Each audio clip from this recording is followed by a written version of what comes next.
Greetings, ladies and gentlemen, and welcome back to Bob Shaween. Today, we are celebrating one of the finest actors in cinema, Vincent Price. And what better way to commemorate this wonderful actor than with one of his movies which, frankly, in my opinion, is terribly underrated. Let us delve into Madhouse. Our movie begins in Hollywood some years ago, where we see Paul Toombs, famous for his homicidal character, Dr. Death, watching his latest movie with some friends. Yeah, I know. Vincent Price is playing a horror actor. Quite a stretch, right? After the movie ends, he has a little announcement to make. As you know, in Dr. Death pictures, there's always a young and pretty victim. Sometimes I strangle her, and sometimes I boil her alive, and sometimes, if I'm lazy, I just slit her throat from ear to ear. Well, tonight I would like you to meet my next victim, Ellen Mason. Oh, I have a terrible fate in store for her. I'm going to marry her.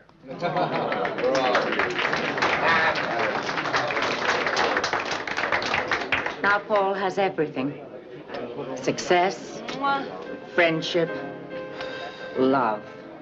But his happy moment is broken up when one of her former producers shows up and reveals that she used to be a porn actress, which Paul doesn't exactly take too well. Paul, it was a long time ago. The start of my career. Your career, oh, yes, of course, your career. Well, I can do something for your career. I can kill it. Very beautiful. Very expensive. I hope you didn't have to work too hard for it. Ellen goes off to her room to be alone, but to add injury to insult,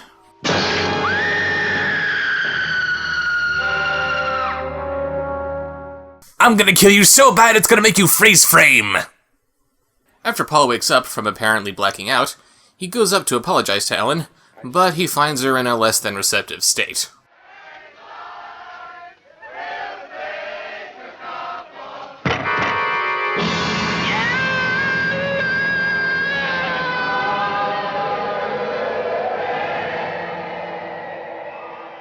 He's committed to a mental hospital where he's unsure if he's the one who killed her, but with no evidence against him, he's released after he undergoes treatment. They then find that producer guy in London a few years later preparing for a new Dr. Death TV show, and he has to get Paul Toombs to play the lead. Pfft, yeah, he calls out Ellen on her illustrious film career? How many favors did this guy have to do to get to where he is today? Paul reluctantly hops the pond to do the new show, when this gal sneaks into his cabin to ride his coattails. Oh, come on, get off the bed.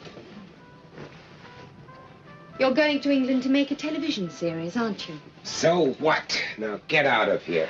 Who's playing the girl's part? Is she cast yet? I haven't the slightest idea. Now, come on, get out. Surely you don't want another scandal. I mean, anyone coming in here and seeing us like this would just think one thing. While Paul is distracted by this steward who just happened to show up, how convenient, she swipes the watch that Ellen gave him for some reason. Look, all I need is a break, then I wouldn't tell the newspapers a thing. Miss Peters, as they say in horror movies, you will come to a bad end. Out. You haven't seen the last of me, Paul. Yes, harass a man who is known for having psychotic blackouts and who allegedly murdered his fiancée. This is a girl who knows what she's doing. After getting picked up from his PR rep, Julia, he reunites with writer/longtime friend/co-creator of Dr. Death, Herbert Flay, played by Peter Cushing. I haven't been near Dr. Death for years. Anything he does frightens me. It brings everything back. And so it should, why you've been living in the coffin of the past, or the tombs of the past, if you like, for years. Yes, you're right. Everybody thinks I'm dead. including myself. Why, Paul, I made you come here to bring you back to life. But you're not bringing me back to life. You're bringing Dr. Death back to life. And he terrifies me. I'm terrified of what he's done. And I'm terrified of what he still may do.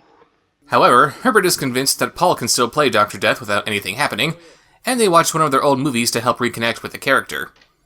And if any of you are hardcore Vincent Price fans like myself, does this footage look familiar to you? There is no pain. No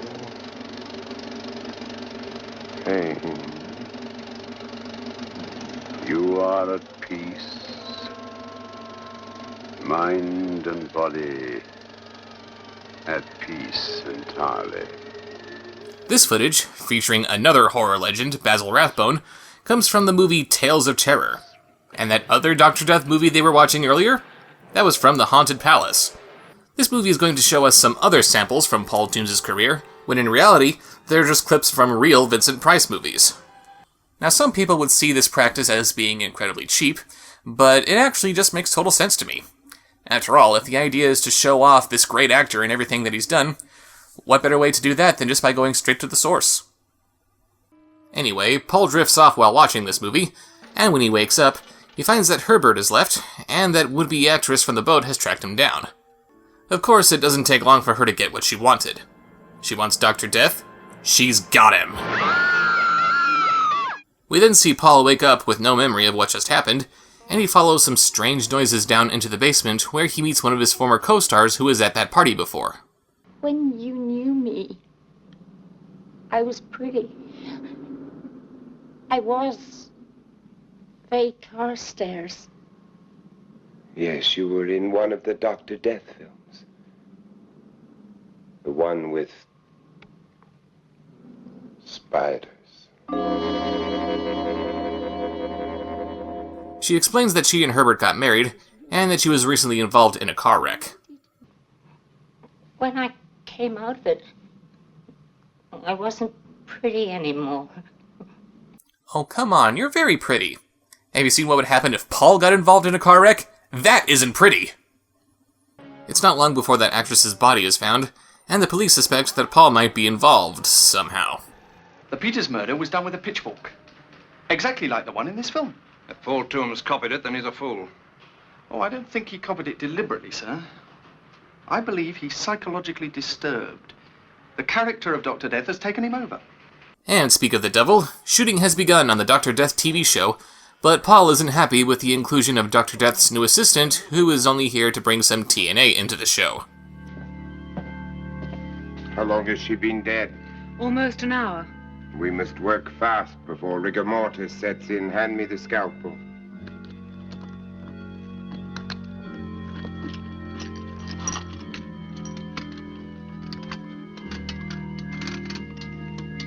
Sorry, Doctor. I said we must work fast before rigor mortis sets in. I didn't say in who. We're recording, Paul. Just tell Miss What's-Her-Name to stop looking at the camera and to hand me the scalpel with some sense of urgency, as time is marching on! You know, it really is sad that this TV show is being made in the 70s like it is. If it was being made nowadays, that would have been gold for the blooper reel on the DVD. After Paul and his new co-star argue for a bit at a fancy dress party later that night, they watch some classic Dr. Death footage, which causes Paul to wander off in a semi-conscious state. While the assistant is off by herself, the real Dr. Death decides to show her the true meaning of their craft.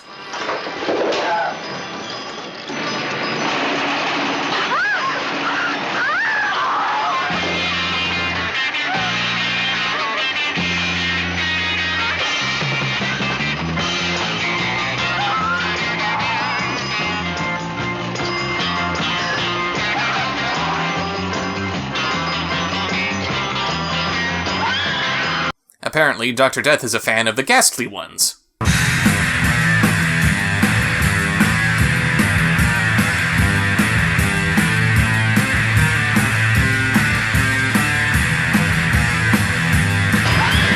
And when her body is finally discovered,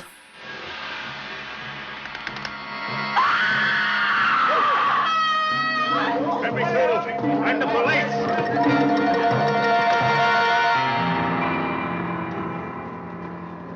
All right now, miss. Out you go. Hey, if you're gonna be his assistant, it's only fair that he shows you the ropes. Paul hastily goes home and packs his bags, but the cops pick him up before he can jump ship. Gentlemen, I never wanted to play Dr. Death again. And I think I was right. That's why I packed my bags tonight. I remember the legend, I remember the hangman, I remember all of those other Dr. Death stories, the ones that haven't come true yet. Is it me? I don't know. Do you? No, sir, I don't. You can't keep me here, you know. Well, good night, gentlemen. So he goes back to Herbert's house. Wait, why wouldn't he be trying to catch the next boat out of here? When he meets the parents of that actress from the boat who was killed. Our little girl had it. The girl on the ship. The girl you seduced. The girl you done in. Give me that watch! Give me that watch! Give it to me! You'll have to pay. £10,000. Give it to me! Dirty old man. Taking advantage. Of innocent girls. You'll have to pay. £10,000. We brought her up. Gave her the best. Expensive schools. Expensive training. All invested. To make her famous. A wealthy daughter. A grateful daughter. A generous daughter. For our old age. Now she's gone. Police need the watch. Proves you knew her. Proves you had her. Proves you killed her. Okay, 1. Start speaking in whole sentences. 2. How do you know that watch belongs to Paul? 3. If you know this watch belongs to Paul, why aren't you giving it to the cops so they can further link him to the murder? 4. Start speaking in whole sentences! Paul goes into work the next day, because I guess he just forgot about that whole fleeing the country thing. And this actually happens to be my favorite scene in the entire movie. The director is walking him through the scene that they're shooting, and I just love how much fun Paul is having as he gets his direction. This director is obviously a big fan of Paul in his movies, and he just wants to make sure that he gets everything absolutely right. And Paul is just eating it up. But since this is the only thing that he's enjoyed on this whole production, of course that immediately has to be crushed into the dust as the director is accidentally killed in a trap that was meant to kill Paul. Kill Paul? But who'd want to kill Paul? Don't look at me. I mean, I'd like the guy, but he is my star. He goes home again and finds the parents still waiting on the lawn. Why hasn't Herbert called the cops on these guys? But they drop the watch, which is later recovered by Dr. Death. Look at the watch. Now they're going to get the money. No, he just stole your only bargaining chip. You have nothing now. And since they have nothing to use against Paul, and ergo nothing further to contribute to the plot, they soon get just what the doctor ordered.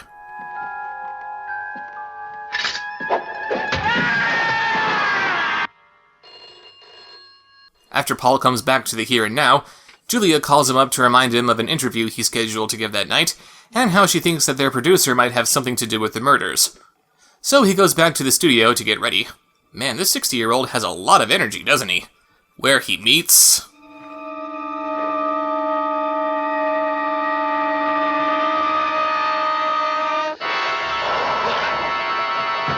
They have a little chase all over the studio, and Paul eventually makes his way onto the set where he's having his interview.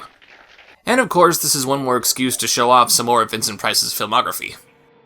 Why do you think that your films have been so very successful?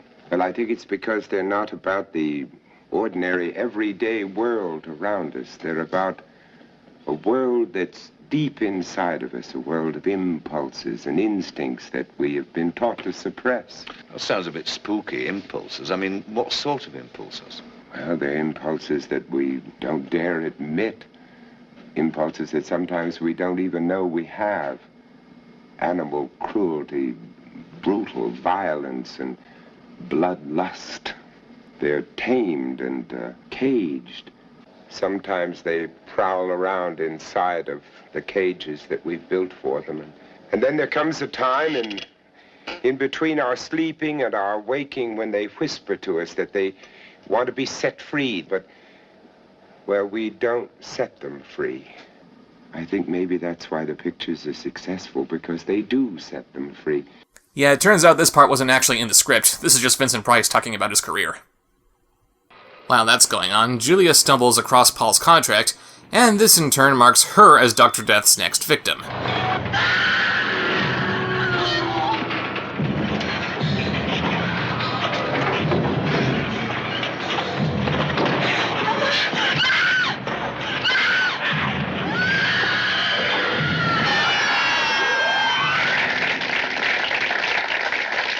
Paul sneaks away from the interview while they're showing more footage, and he meets Julia back in his dressing room. Julia.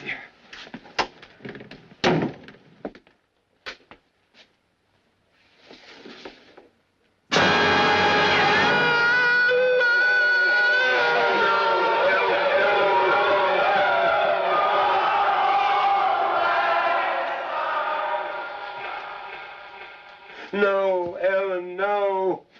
No. No, not again. Not again. He takes her into the Dr. Death set, because this doesn't look suspicious, does it? Where he comes to the conclusion that the only way to kill Dr. Death is to kill himself. Lights! Camera!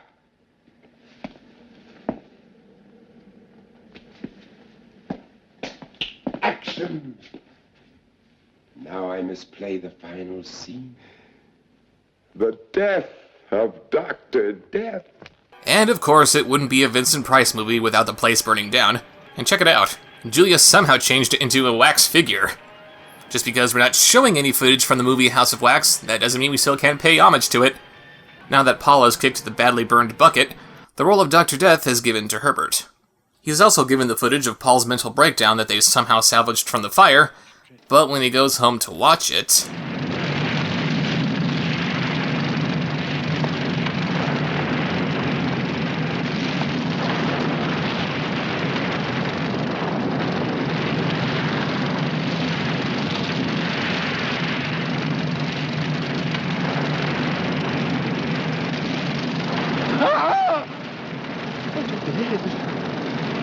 You're dead! Why did you do it, my friend? Why did he do it? How the hell did you survive burning to death in a room that was completely sealed off? So Herbert confesses that he was the one responsible for the murders because he wanted to play the role of Dr. Death himself. I'm not going to be cheated this time. He belongs to me. I am Dr. Death. They fight their way into the basement, and just when it looks like Paul has met his match...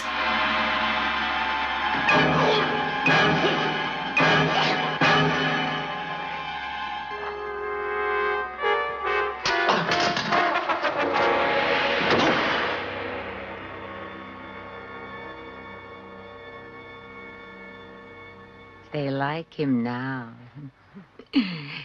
The babies wouldn't go near him when he was alive.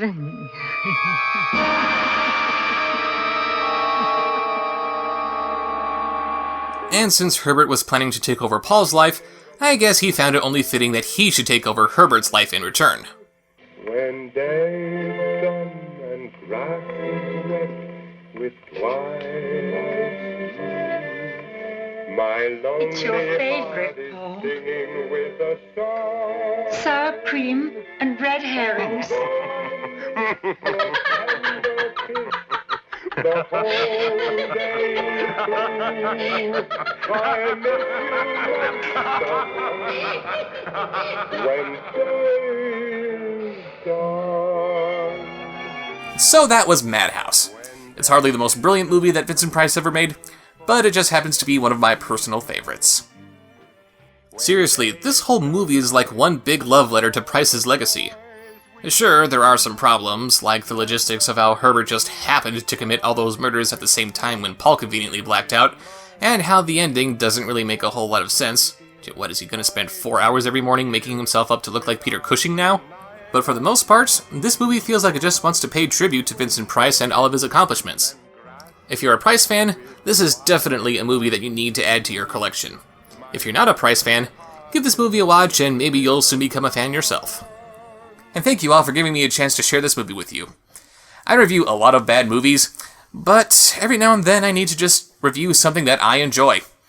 It feels good. It feels like I can take on the world, like I can handle whatever crappy movie is thrown my way.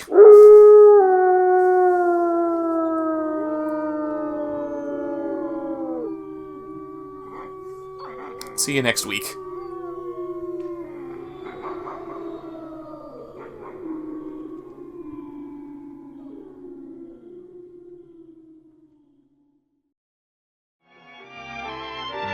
When day is done and shadows fall, I dream of you. When day is done, I think of all the joys we knew. That yearning, returning to hold you in my arms. Won't go, dear, I know, dear. Without you, night has lost its charms.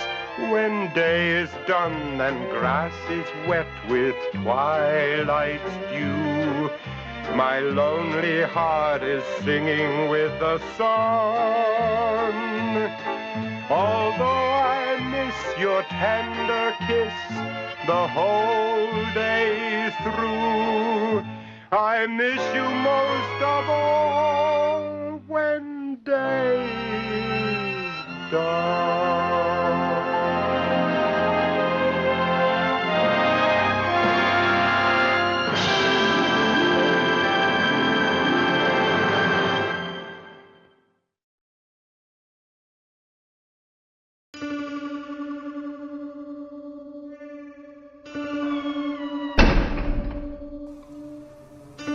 Subscribe, like, follow, comment, share, watch more.